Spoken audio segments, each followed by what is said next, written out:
Welcome to your Mobile Elevating Work Platform Operator Training Program. This program is intended to help you develop safe operating practices when using scissor lifts, self-propelled booms, portable work platforms, trailer-mounted booms, and self-propelled vertical lifts. This presentation should be used with a participant's guide, which you should have received from a course trainer. The operator training is designed to be general in nature since it covers safe operating principles and practices for most types of mobile elevating work platforms. Once you have completed this program, you don't have to retake this course again to operate a different type of aerial platform. All you need is familiarization on the specific aerial platform from a qualified person. Complete information on the specific model that you plan to operate can be found in the operator's manual that is always stored on the machine. Always read and follow the appropriate operator's manual for the aerial platform you are learning to operate. Should you have any questions or find you don't fully understand any subject covered in this presentation, please discuss them with your trainer. We've divided this video into 5 sections. Section 1 covers the terminology and applications of the various types of Mewps. Section 2 deals with the responsibilities of all parties associated with the operation of Mewps. Section 3 deals with learning how to identify and avoid safety hazards. In Section 4, we discuss the 5 key concepts of safe machine operation. And finally, in Section 5, we'll review what you need to do for your proficiency demonstration to become a qualified mobile elevating work platform operator.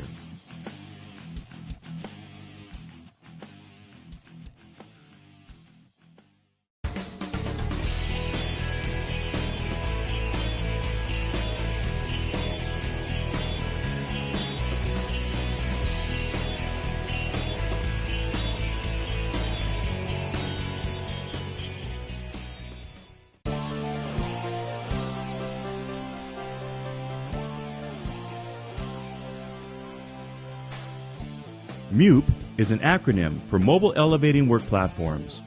Mewp classifications are made up of a combination of 2 key distinguishing descriptions: a Mewp group, which is determined by where the platform location is in reference to the tipping line, and a Mewp type, which is in reference to traveling. There are 2 groups of Mewps, Group A and Group B. A Group A machine has a design that does not allow the main platform to extend beyond the tipping line. In other words, the platform does not go outside of the drive chassis envelope. A perfect example of a Group A machine would be a scissor lift. Conversely, a Group B machine has a design that allows the platform to extend beyond the tipping line. A great example of a Group B machine would be an articulating or telescopic boom. In addition, there are 3 types of Mewps, types 1, 2, and 3. With a Type 1 Mewp, traveling is allowed only with the machine in its stowed position. In a Type 2 Mewp, traveling with the work platform in the elevated position is controlled from a point on the chassis. And finally, with a Type 3 Mewp, traveling with the work platform in the elevated travel position is controlled from a point on the work platform. There are 6 classifications of Mewps, and training is required for each classification. However, since Type 2 Mewps are relatively uncommon, this training program will focus only on Type 1 and Type 3 machines. Beginning with Type 1 Mewps, whereby traveling is allowed only with the Mewp in the stowed position, a great example of a Type 1 Group A machine would be manually propelled vertical lifts. The platform never extends beyond the tipping line, and the machine is designed to only be moved with the platform in the stowed position.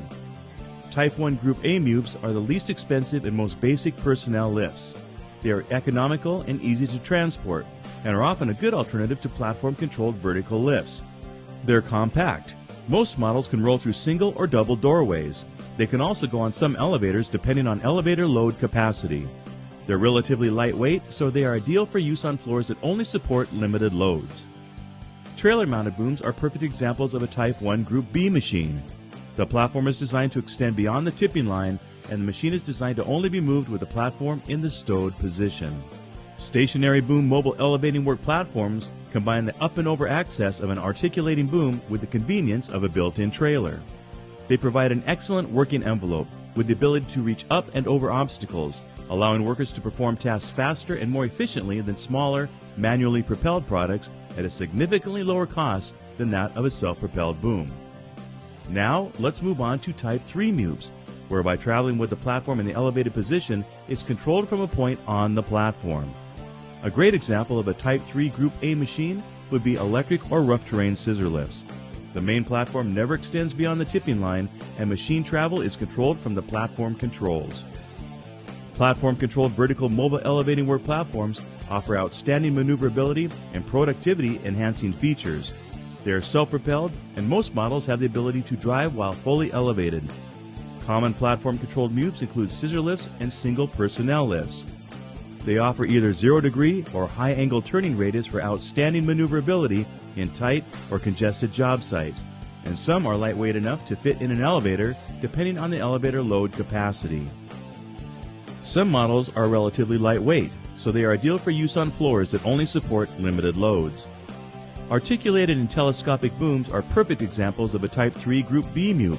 The platform is designed to extend beyond the tipping line, and machine travel is controlled from the platform controls.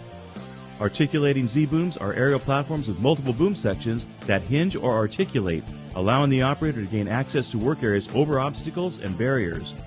Also referred to as knuckle booms or up and over booms, these versatile products are perfect for tight access in hard-to-reach areas or when reaching over obstacles. Telescopic S-booms are aerial platforms with boom sections that extend telescopically. They are also commonly known as stick booms because of their straight appearance. Telescopic booms offer greater horizontal outreach than any other type of mobile elevating work platform.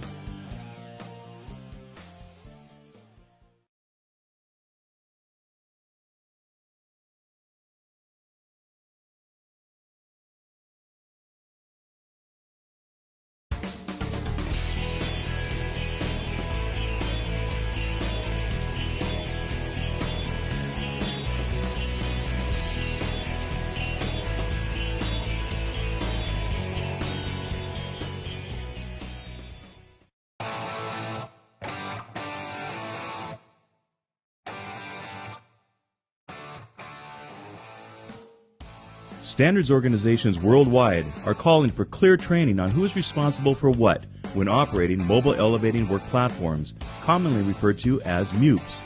In the United States, the standards are established by the American National Standards Institute, or ANSI.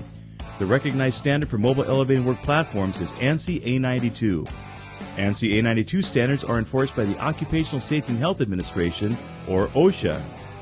Per ANSI A92, the user must designate a qualified person to monitor, supervise, and evaluate operators on a regular basis to ensure their proficiency.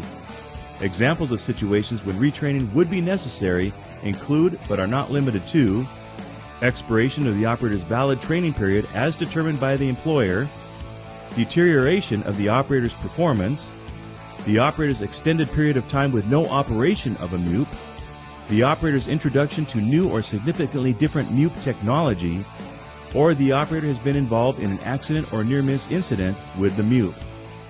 Much like ANSI in the United States, the Canadian Standards Association, or CSA, has published Canada's governing standard, CSA B354, for mobile elevating work platforms, which also establishes the safety requirements related to the elements of design, operation, and maintenance of Mewps.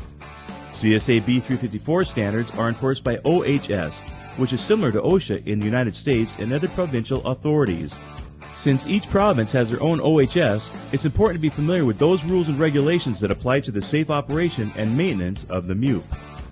Per CSA B354, the operator must be trained or retrained as necessary to keep the level of proficiency at an acceptable level. Examples of situations when retraining is necessary include, but are not limited to, expiration of the valid training period which shall not exceed 5 years, deterioration of proficiency, following an accident or near-miss incident while operating or using a Mewp, a condition in the workplace changes in a manner that could affect the safe operation of the Mewp, or new Mewp technologies and working methods. In Europe, CE approval is required for Mewps and training varies by country. It is generally offered in compliance with national regulatory requirements. Each Mewp that is shipped within the United States and Canada is supplied with a copy of the Manual of Responsibilities, which details the responsibilities of dealers, owners, users, operators, lessors, lessees, and brokers. The Manual of Responsibilities is taken directly from the applicable ANSI standard and instructs each of the entities of their obligation.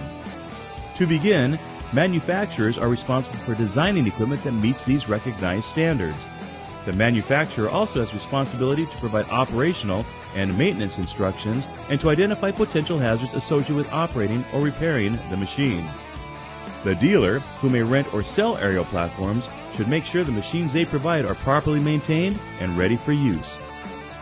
The dealer is also responsible for offering appropriate training and familiarization regarding proper machine operation and safety. The owner of the aerial platform could be the dealer in a rental situation, or may have the responsibility of a user if they are directing operators to operate an aerial platform. It is the owner's responsibility to make sure that the manufacturer's operators and any other safety manuals are in good condition and stored on the machine. And, just like a dealer, the owner must properly maintain the machine to the manufacturer's specifications. The owner should always ensure that any personnel that they direct or authorize to use an aerial platform have received appropriate training and familiarization. The user, by definition, is the person or persons who are in the position of directing operators to use aerial platforms in their work.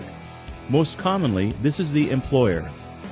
Like an owner, the user must provide appropriate training and familiarization and make sure that the operators and safety manuals supplied by the manufacturer are in good condition and stored on the machine.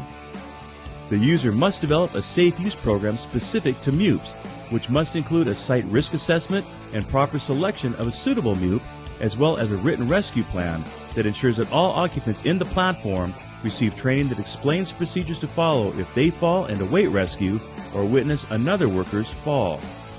The user is responsible for only allowing trained, qualified, and authorized personnel to operate an aerial platform. The user is responsible for designating a qualified person to monitor, supervise, and evaluate operators on a regular basis to ensure that they have the skills necessary to do the job safely.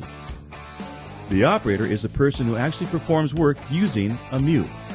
It is the operator's responsibility to check that the operators and safety manuals are stored on the machine and are always read and understood before operation. The operator is responsible for operating the aerial platform within the limits of intended use as defined by the manufacturer in the operator's manual and job site and government regulations. This includes avoiding hazardous situations, performing a visual pre-operation inspection, performing comprehensive function tests prior to use, performing a workplace inspection, and only using the machine as the manufacturer intended. The operator is responsible for reporting any problems or malfunctions that occur before or during operation. And finally, the operator must ensure that all occupants in the platform have a basic level of knowledge to work safely on the Mewp. In addition to these important standards, operators are subject to specific local, regional, and national workplace rules and regulations. So please, check with the appropriate safety organizations for specific information that would apply to you. Along with the operator's manual, a copy of the ANSI Manual of Responsibilities is included with every machine shipped in the United States and Canada. These manuals, and any other safety manuals provided by the manufacturer, are considered a permanent part of your machine and must remain with the machine at all times. Consult these manuals when you require specific information for your model of mobile elevating work platform.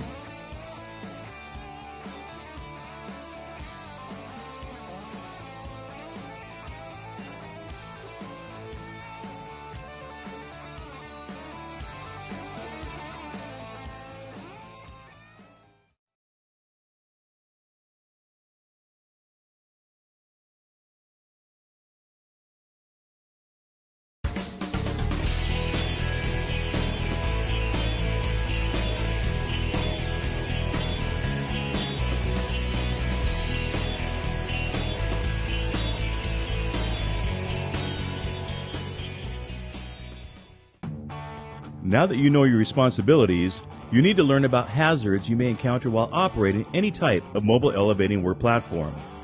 The focus of this section is to help you learn how to identify hazards so you can protect yourself and others from injury in the workplace. We'll cover 4 categories of hazards that you need to understand and avoid. They are tip over, fall, collision, and electrocution hazards.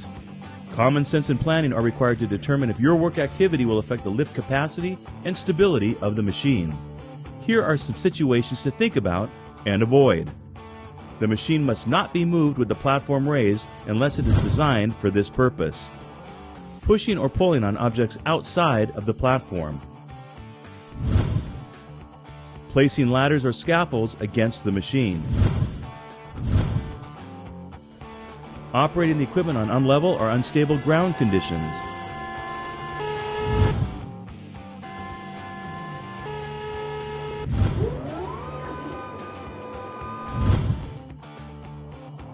bad weather or windy conditions, unsafe numbers of people or too much weight in the platform. To avoid falling, don't sit, stand, or climb on the platform guardrails. Be sure to always lower the platform entry mid-rail or close the gate before operating. To avoid collisions, you should be aware of how and where the machine is moving. You must first perform a workplace inspection and identify and avoid ground and overhead obstructions. These machines are not electrically insulated. That means there is no protection for the operator, bystanders, or machine from electrical shock as a result of contact or unsafe proximity to power lines or any other electrical charge. Safety information about required clearance from power lines and other electrically charged devices can be found in the operator's manual and on safety signs on the machine. The operation of any mobile elevating work platform is subject to certain hazards that can be protected against only by the exercise of intelligence, care, and common sense, and not by mechanical means. It is essential that operation, maintenance, and service of aerial platforms is performed only by competent, careful people trained in the intended use, safe operation, maintenance, and service of this type of equipment. Also, be reminded you will find additional hazards listed in the operator's manual.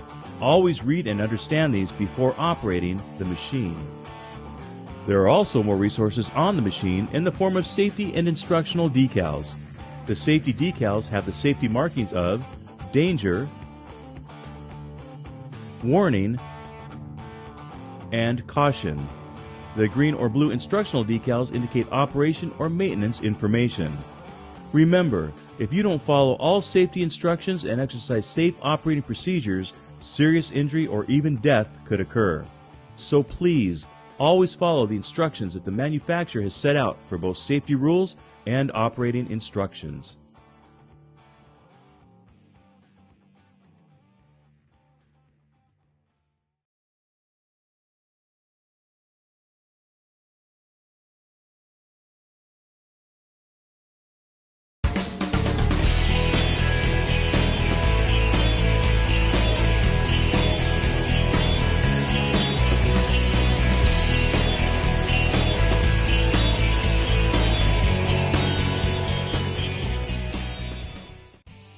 There are 5 key concepts of safe machine operation, all of which you will find outlined in your operator's manual. They are: avoid hazardous situations, always perform a pre-operation inspection, always perform function tests prior to use, inspect the workplace, and only use the machine as it was intended. These principles, if followed in sequence, will help you to operate the mobile elevating work platform safely and efficiently. The first key concept for safe machine operation is knowing how to avoid hazardous situations. Proper training and common sense will help you to avoid hazardous situations associated with operating a Mewp. You must be able to recognize and avoid potential tip-over, fall, collision, and electrocution hazards, as well as any other hazards that may exist. It is critically important